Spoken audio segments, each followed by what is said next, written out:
Study IQ IAS, अब तैयारी हुई अफोर्डेबल।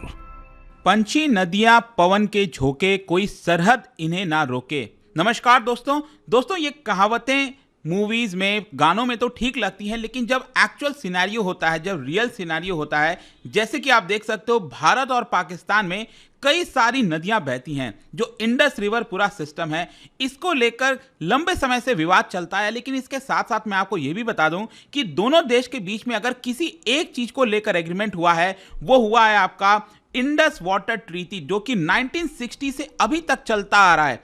तो यहां पर ये जो इंडस वाटर ट्रीटी है दोस्तों, इसमें कुछ रुकावट आ गई है। भारत की तरफ से यहां पर कोई डैम बनाया गया है और इस डैम को लेकर पाकिस्तान ने ऑब्जेक्ट किया और वर्ल्ड बैंक इसके अंदर दखल दे रहा है। ये आप देख सकते हो, world bank appoints neutral expert chairman of court of arbitration. तो पूरा मामला है क्या भारत इसको रिजेक्ट करने वाला है? काफी कुछ जानने को है, चलिए आगे बढ़ते हैं। लेकिन उसके पहले ध्यान रखिएगा दोस्तों, यूपीएससी का जो वीकेंड बैच है, जो लोग इंतजार कर रहे थे कि सैटरडे और संडे ही को क्लास लेनी है, काम कर रहे हो आप कहीं, तो इसको एनरोल कर सकते हैं।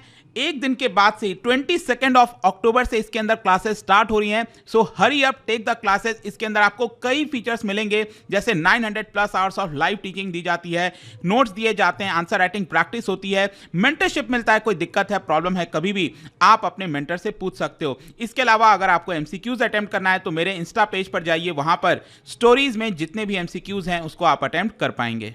तो चलिए शुरुआत करते हैं और सबसे पहले देखते हैं एग्जैक्टली अभी हो क्या रहा है। देखो, इंडस रिवर सिस्टम को हमें थोड़ा समझने की जरूरत है। जैसा कि आपको पता होगा, जो सबसे इंपॉर्टेंट रिवर है ये इंडस रिवर, ये आपका शुरुआत होता है मानसरोवर से, जो तिब्बत का एरिया है वहां से। तो ये तो शुरुआत हो गया और ये फाइनली कश्मीर वैली से बहते बहते, माउंटेन से बहते बहते आपका पाकिस्तान में एंटर करता है और नीचे अरेबियन सी में गिर जाता है। लेकिन इसके साथ साथ आपको कई सारी जो नदियां हैं, जो इसकी ट्रिब्यूटरीज हैं, वो भी देखने को मिलती हैं। जैसे कि इंडस के बाद आता है झेलम, चेनाब, रवि, ब्यास, सतलज। ये एग्जैक्टली जो 6 नदियां हैं, आपको यहां पर नॉर्थ से वेस्ट, जो साउथ है, उसकी तरह याद करने की जरूरत है, आपके एग्जाम में आ सकता है। तो यहां पर इस पूरे 6 रिवर में से इंडस रिवर और सतलज रिवर, ये आपका तिब्बत से स्टार्ट होती हैं और भारत में एंटर करके पाकिस्तान में चली जाती हैं। और बाकी की जो बीच की 4 नदियां हैं, वो आपका भारत से ही ओरिजिनेट होती हैं।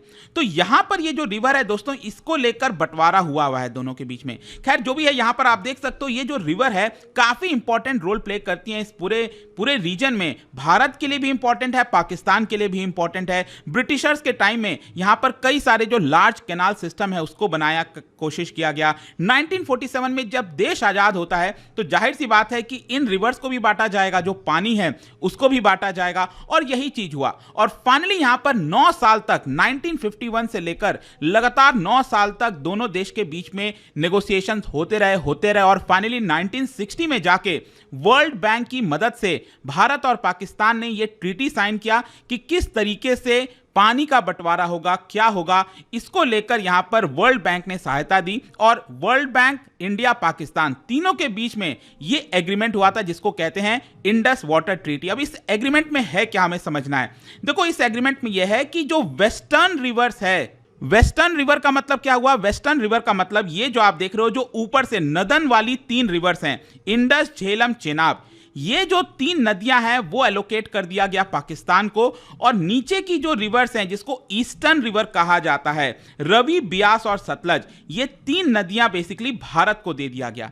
लेकिन आपको समझने की जरूरत है, जैसे कि जो ईस्टर्न वाला रिवर है, जैसे कि सतलज, ब्यास, रवि, ये 33 मिलियन एकड़ फीट जो पानी यहां पर होता है, इसको कितना भी भारत इस्तेमाल कर सकता है, जैसे चाहे कर सकता है। रवि, ब्यास, सतलज का जो पानी है, भारत चाहे तो डैम बनाकर पूरी तरह से अपने पास रोक सकता है, जब चाहे यहां पर रिलीज कर सकता है। ऑब्वियस ही बात है, जब चाहे कहने का मतलब यह है कि ऐसा भी नहीं करना चाहिए भारत को कि बहुत सारा यहां पर पानी भर गया हमारे पास और अचानक से रिलीज कर दिया, जिसकी वजह से बाढ़ आ गई। कई बार पाकिस्तान इसकी भी कंप्लेन करता रहता है। खैर, जो भी है, दोनों देश के बीच में मैकेनिज्म बना है कि जो भी वाटर का यहां पर लेवल है, कितना वाटर रिलीज होगा, वो आपस में यहां पर शेयर करते रहते हैं एक दूसरे को, ये दोनों देश, इसी ट्रीटी के अकॉर्डिंग। तो यहां पर ट्रीटी क्या है कि ये जो ऊपर की 3 नदियां इंडस, झेलम, चेनाब, ये पाकिस्तान को जाएगा और ये बाकी की 3 नदियां भारत को जाएगा। लेकिन क्योंकि ये जो वेस्टर्न वाली रिवर्स हैं, इंडस, झेलम और चेनाब, क्योंकि भारत की टेरिटरी से गुजर रही हैं, यहां पर भारत को एक और फायदा दिया गया कि बिना वाटर को रोके, मतलब वाटर फ्लो को रोके बिना हम यहाँ पर कोई हाइड्रो इलेक्ट्रिक प्लांट जैसी चीज़ें बनाना चाहते हैं जो कि इलेक्ट्रिसिटी प्रोड्यूस कर सकते हैं, हम लोगों को सप्लाई कर सकें, वो हम यहाँ पर कर सकते हैं। कहने का मतलब है कि ऐसा नहीं होना चाहिए कि हमने यहाँ पर एक बड़ा सा डैम बना दिया है और पूरा पानी यहाँ पर जब चाहे रोक ले, क्योंकि ये पानी किसको यूज करने को देना है? ये पाकिस्तान को अलाउ किया गया पानी यूज करने के लिए। 1960 में ये एग्रीमेंट हुआ, लेकिन यहाँ पर हमारे पास मौका था कि हम कुछ इलेक्ट्रिसिटी जो हाइड्रो पावर प्लांट होता है वो हम बिल्ड कर सकते हैं। इसके साथ साथ यहां पर आपके मन में क्वेश्चन आएगा कि मान लो अगर कोई डिस्प्यूट अराइज होता है दोनों के बीच में, तो वो कैसे सॉल्व होगा? तो इस ट्रीटी के अंदर उसको भी एड्रेस करने के लिए सारी चीजें दी गई, जैसे कि यहां पर हर साल क्या होता है कि परमानेंट इंडस कमीशन बैठता है। अब ये कमीशन है क्या? इस कमीशन में कुछ नहीं, बेसिकली भारत अपनी तरफ से यहां पर एक कमिश्नर भेजेगा, पाकिस्तान अपनी तरफ से कमिश्नर भेजता है, तो दोनों लोग यहां मिलकर चीजों को रिजॉल्व कर लेते हैं, डिसाइड कर लेते हैं। तो ये एक ऐसी ट्रीटी रही है 1960 के बाद से, इसमें कोई दिक्कत नहीं आई है, चीजें हमेशा से शांति से चलती रही हैं, कोई दिक्कत नहीं आई। लेकिन इसके साथ साथ यहां पर यह भी बोला गया कि अगर मान लो कोई क्वेश्चन अराइज होता है, कोई प्रॉब्लम होती है, तो या तो ये परमानेंट इंडस कमीशन आपस में मिलकर इसको रिजॉल्व कर लें, या फिर अगर मान लो कोई ज्यादा डिफरेंसेस होता है, उस केस में वर्ल्ड बैंक क्या कर सकता है? एक न्यूट्रल एक्सपर्ट अपॉइंट कर सकता है। समझो, अगर ये कमीशन आपस में मिलकर रिजॉल्व नहीं कर पाए, तो ये जो न्यूट्रल एक्सपर्ट है, मतलब हो सकता है किसी दूसरे देश का व्यक्ति, वो एक न्यूट्रल एक्सपर्ट बन जाएगा और वो यहां पर डिसाइड करेगा कि क्या होना चाहिए। उससे भी ज्यादा अगर यहां पर कोई डिस्प्यूट है, प्रॉब्लम है, तो यहां पर इसके अंदर मैकेनिज्म है कि 7 मेंबर की एक ट्रिब्यूनल बनाई जा सकती है जो कि होगा कोर्ट ऑफ आर्बिट्रेशन। तो ये मैकेनिज्म तैयार किया गया था इस ट्रीटी के अंदर। ये सारी चीजें आपको इंपॉर्टेंट है समझना, ये पूरे टॉपिक को अगर समझना है तो ये सारी चीजें इंपॉर्टेंट है, तो इसको ध्यान में रखिएगा। अब क्वेश्चन ये है कि ये पूरा डिस्प्यूट अभी चल क्या रहा है, अभी प्रॉब्लम क्या हुई है? देखो, यहां पर डिस्प्यूट 2016 के पहले से ये पूरा डिस्प्यूट आपको देखने को मिलेगा। बेसिकली पाकिस्तान ने भारत के ऊपर आरोप लगाया है। क्या लगाया है? कि भारत ने जो 2 डैम बनाए हैं, किशन गंगा डैम 330 मेगावाट का हाइड्रो इलेक्ट्रिक डैम बनाया है, और यहां पर रतले यहां पर हाइड्रो इलेक्ट्रिक डैम बनाया। मैं आपको मैप में दिखाता हूं, ये आप देख रहे हो इंडस रिवर, ये जो जाती है उसकी एक ट्रिब्यूटरी है किशन गंगा, ठीक है? तो इंडस रिवर की ट्रिब्यूटरी है, तो वो सारे पानी किसको जाएगा? वो जाएगा पाकिस्तान को। लेकिन जैसा मैंने बताया, हम यहां पर हाइड्रो इलेक्ट्रिक डैम वगैरह बना सकते हैं, लेकिन हाँ, बहुत लार्ज अमाउंट में पानी को स्टोर करके नहीं रखना है, तो वो ट्रीटी का वायलेशन होगा। तो हमने यहां पर किशन गंगा रिवर पर एक डैम बना दिया, किशन गंगा प्रोजेक्ट, ठीक है, जिससे हाइड्रो इलेक्ट्रिक पावर जो है वो जनरेट होगा। और साथ ही साथ जो चेनाब रिवर है वहां पर भी एक प्रोजेक्ट चलाया गया, रतले प्रोजेक्ट। बताया जाता है कि 2018 से ये किशन गंगा जो प्रोजेक्ट है वो आपका इनॉग्रेट हो गया था, और कुछ महीने पहले से ही जो रतले प्रोजेक्ट है उसका इनॉग्रेशन किया गया है। तो बेसिकली पाकिस्तान का यहां पर यह आरोप है कि भारत ने ये जो प्रोजेक्ट बनाया है, हाइड्रो इलेक्ट्रिक प्रोजेक्ट बनाया है, उसके डिजाइन में फॉल्ट है, वो गलत कर रहा है, इस ट्रीटी का वायलेशन कर रहा है। हमें जो प्रॉपर पानी, जितना पानी चाहिए था यहां पर, वो भारत हमें प्रोवाइड नहीं कर रहा है। तो ये मेन डिस्प्यूट है। आई होप कि ये डिस्प्यूट अब आपको समझ में आया होगा। अब क्वेश्चन ये है कि इस डिस्प्यूट को कैसे रिजॉल्व किया जा रहा है। देखो, 2016 में बताया जाता है कि पाकिस्तान ने वर्ल्ड बैंक से बोला कि आप एक कोर्ट ऑफ आर्बिट्रेशन को सेटअप कर दीजिए। मैंने आपको बोला था ना कि ट्रीटी के अंदर मेंशन है कि कोर्ट ऑफ आर्बिट्रेशन सेटअप किया जाता है अगर डिस्प्यूट आता है। ये इसके अंदर 7 मेंबर्स होते हैं। तो पाकिस्तान ने ये रिक्वेस्ट किया, लेकिन दूसरी तरफ भारत का कहना था कि हमें कोर्ट ऑफ आर्बिट्रेशन नहीं चाहिए, आप एक न्यूट्रल एक्सपर्ट अपॉइंट कर दो, वो डिसाइड कर देगा क्या करना है, ठीक है? तो ये जो भी रिक्वेस्ट है बेसिकली ये तब हुआ जब परमानेंट इंडस कमीशन, जो 2 कमिश्नर होते हैं ना भारत और पाकिस्तान की तरफ से, वो इस चीज को रिजॉल्व नहीं कर पा रहे थे। तो पाकिस्तान की एक मांग थी और भारत की यहां पर एक मांग थी। तो वर्ल्ड बैंक का ये जो पूरा ट्रीटी कराया गया है 1960 में, अब इसके अंदर ये क्लैरिटी नहीं है कि मान लो अगर एक परमानेंट कोर्ट ऑफ कमीशन को मांग कर रहा है और ये मांग कर रहा है न्यूट्रल एक्सपर्ट की, तो वर्ल्ड बैंक किसकी सुनेगा? तो यहां पर यही एक मेन मुद्दा हो गया।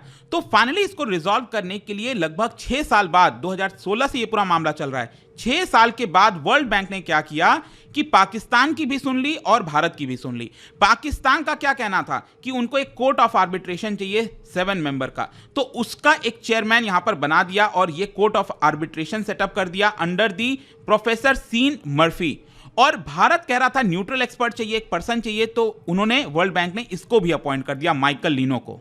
और साथ ही साथ ये जो वर्ल्ड बैंक ने अभी किया है, परसों की बात है, इसमें वर्ल्ड बैंक ने कहा कि देखिए हम दोनों अपॉइंट कर रहे हैं साथ में, लेकिन इसमें कुछ चैलेंजेस आ सकते हैं। लेकिन साथ ही साथ वर्ल्ड बैंक का ये भी कहना था कि आई होप, मतलब कि वर्ल्ड बैंक ऐसा मानता है कि जो भी यहां पर डिसीजन लिया जाएगा और दोनों इंडिपेंडेंटली काम करेंगे, न्यूट्रल एक्सपर्ट अपनी तरह से काम करेगा और जो कोर्ट ऑफ आर्बिट्रेशन है वो अपनी तरह से काम करेगा। तो ये यहां पर पाकिस्तान, ये वर्ल्ड बैंक ने कर दिया। अब क्वेश्चन आपके मन में एक और चीज आ सकता है कि पाकिस्तान ये कोर्ट ऑफ आर्बिट्रेशन चाहता क्यों है, इतना क्यों इसको लेकर जिद्दी कर रहा है। देखो, कोर्ट ऑफ आर्बिट्रेशन के पास अथॉरिटी है कि वो यहां पर स्टे ऑर्डर लगा सकता है। मतलब भारत ने जो हाइड्रो इलेक्ट्रिक प्रोजेक्ट बनाया है, उससे जो इलेक्ट्रिसिटी प्रोड्यूस हो रही है, हो सकता है कि कोर्ट ऑफ आर्बिट्रेशन कल के डेट में अनाउंस कर दे कि इसके ऊपर स्टे लगा दो, तो उसके पास ये पावर है। लेकिन न्यूट्रल एक्सपर्ट जो भारत चाहता है, उसके पास ये पावर नहीं होती। तो आई होप कि आप समझ रहे हो कि पाकिस्तान ये क्यों चाहता है। ऑल्दो वर्ल्ड बैंक ने यहां पर रिक्वेस्ट भी किया था पाकिस्तान से 2018 में कि आपकी ये जो मांग है कोर्ट ऑफ आर्बिट्रेशन की, आप इसको प्लीज विड्रॉ कर लो, हम यहां पर न्यूट्रल एक्सपर्ट के माध्यम से जितनी भी चीजें हैं वो रिजॉल्व कर लेंगे। लेकिन पाकिस्तान ने ये बात नहीं मानी।